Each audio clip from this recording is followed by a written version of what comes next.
You're in the West right now, and you've probably told all of your boys, yo, look, there's too much fitna in the West. I need to get out and go to the Middle East or wherever it is you're planning to go that you think you're going to get away from all of this fitna and everything.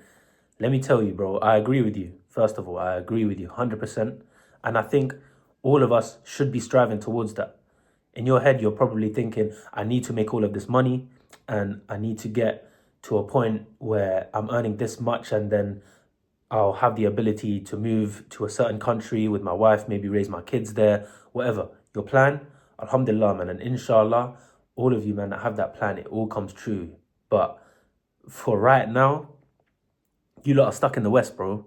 Like, let's be real. I'm from the UK, and there are people that have the same situation as me in Canada, in the US, and you're stuck here, bro. Like, for now, at least. You haven't made the P's yet, and inshallah we do, but look, we're not talking about the future right now. I'm talking about the present moment. How can we make the best of this situation? Because a lot of you, let's be honest, you're all negative. I wrote something in my notes recently. I say recently, it was probably a few months ago. It says, instead of looking at Islam as so many rules, look at it as so many ways to come closer to Allah, as every obstacle is a test to be able to get closer to Him by overcoming it with Allah in mind. Okay, obviously this is just a random thought I had in my head and I just wrote it in my notes. Okay, so don't like think of it as something mad or anything and something where you should look up to. I just have this perspective in which if there's so much fitna in the West, we can use this to our advantage, okay, to rinse out reward from it, essentially. The more fitna there is, the more tests that there are from Allah. And of course, we know Allah tests the ones that He loves. So with this in mind, let's just make the most out of the situation that we're in right now before we've moved to those countries where there are apparently less fitna. Look, you're going to get tests wherever you are in the whole planet, bro. Like, let's not think, oh, I'm going to move to this place and suddenly tests are going to go away. No, bro. You're still going to experience those tests just in a different way, all right? And a lot of the people in the West are moving to those kind of places anyway, so it is going to get infiltrated as well. The West could be really bad right now, and then the East might turn into that eventually because they got so westernized. And then, I don't know, man, look, life is cyclical, right? And the globe is like that as well. But what I was saying is essentially, in the West, it is a gold mine, bro. It's a gold mine for sawab, like for reward. Because imagine you go out into the West, you go outside your door, right? You're going to the gym, bro. Mandem, we know, we've been to the gym. You are there trying to stare at the floor, bro. Like, let's be honest, you are getting rewarded for lowering your gaze or whatever. Obviously, the first glance is forgiven, alhamdulillah, but afterwards, it's all on you, bro. And by the way, that glance is a glance, you know, it's not a stare, because a lot of you, man, you're exploiting that first look, which you need to relax with that. Because honestly, the glance should just be, okay, that's there. Let me realize that that's there, and then let me just look down or whatever. And this in itself, you're getting reward for, bro. Just that, the discipline to look away.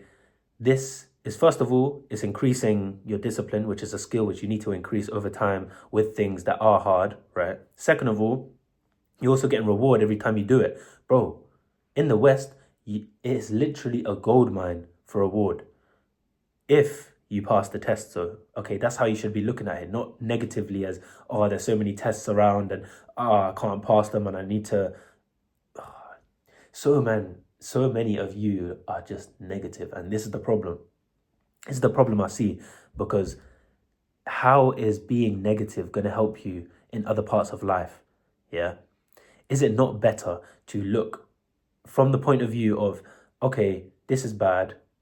Let me change it into something good. Because at the end of the day, it's all about how you perceive it, bro. You could look at all of this fitna in the West as a good thing. a chance to come closer to Allah. Every time you're lowering your gaze, you are coming closer to Allah because you are doing what He's said, you are obeying. It kind of follows that high risk, high reward concept, because at the end of the day, it's higher risk having more tests and more fitnah around you, but there's higher reward if you pass all of those tests. And especially if you don't want to make money, move to the East, as you say, like that's what you say you want to do, right? You have to be able to change your mindset to look at negative things in a good light. Because what if your business goes wrong, bro? What if a bad thing happens in your business? And let me tell you, it is going to happen. That's just the nature of having a business. That's the nature of making money. That's the nature of anything in this life. Things are going to go wrong.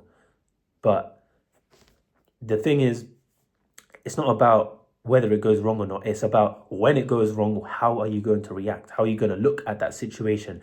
And you can start off by looking at the situation you're in, which is in the West, and changing your mindset in that regard. Because now this will prepare you even like in so many ways that you won't even understand, to get you to that situation of moving to the East. Anyway, just make the most of the West, bro. Look at the other benefits we can get. We can get a chance to spread dawah to non-Muslims. You can spread dawah, to non-Muslims. At the end of the day, like Habib said, right? He said that non-Muslims, they don't read the Quran, they don't look at the Sunnah, they look at you, bro. And if you're living in a non-Muslim country and they know that you're a Muslim, they are looking at every single thing you do, and that is what they're taking as Islam. Okay, so in this regard, what are we going to do? We got two options. We got falling into everything that those khufar and all the non-Muslims are doing and falling down that road, or we have the option to fix up, first of all, make sure you're following the right path, and then being a good example to those non-Muslims to look at. Okay, yeah, they might look at you weird for a few things. Or why is this guy praying in the middle of the road? Like, why is this guy, I don't know, whatever you're doing that they might find weird. Why is he fasting? Why does he not have a girlfriend? How's he going to find his wife? All of these weird things. But bro, and I'm telling you, in the West, you've probably had this growing up, and people ask you these questions all the time.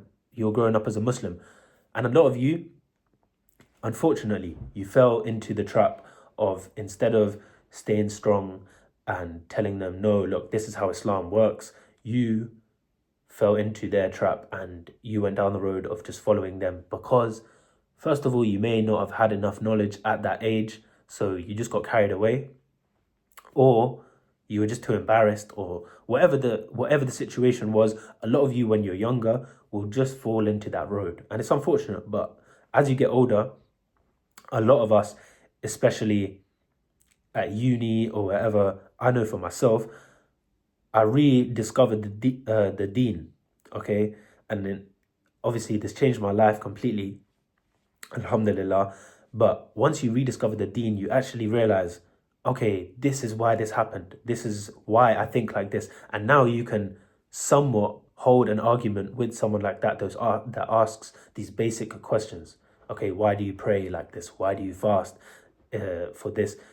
You may have been able to answer it when you were younger, but a lot of people were not able to answer it, bro. So you being in the West is actually a chance to get these people closer to Islam, or to give them a good reason why they should even look into it. Plant that seed into their hearts for them to even see Islam in a good light. Just be that good example, man. Just be that person who they look at and they question, okay, why do you do this? And you give them a good reason, and you change their belief, and at least plant that good seed. They at least realize the beauty of Islam in some regard. Don't argue with them. Just show them why you do it. Don't tell them that they should do it. Just show them how you've benefited from you doing those actions that Islam has told you to do. And like I said, if you do this right, in the right way, with the right intention, bro, the West is a gold mine for reward. It is a gold mine. And yes, we are trying to get out of the West and away from this fitnah, yeah? To mitigate the risk of falling into sin. But while we are here, all I'm saying is, you lot, Just change the mindset, because being negative is not going to help anyone, and it's not going to help you for the rest of your life. When you endure other things, you're going to come into certain situations with a negative mentality, which is just worse overall. You're gonna start realizing and start subconsciously taking the identity of a negative person. And that's going to carry on for the rest of your life. And you're just going to positively reinforce that again and again and again. Every time you say something negative about the West, you are just subconsciously telling yourself, I am a negative person. I look at things negatively. Without you having to say it, you are saying it to yourself, and you're saying it to everyone around you. And that's how you're being perceived by others and yourself. Do you see how this is a problem? All I'm saying is switch your mentality. Inshallah, you reap the rewards in the West, and inshallah, you do move out if you are planning to move out. But if you're not, bro, there are benefits staying here. That's all I'm saying. Listen, if you lot disagree with anything I've said in this video, or you have a different point of view, put it in the comments. I want to know. Plus, if I've said anything wrong in this video, correct me, please. The whole point of this channel is that I want to learn more, right? I'm looking to gain knowledge from different places, and I'm trying to learn every day, okay? So if you're going to teach me something new, please do. Other than that, you lot, stay positive, man.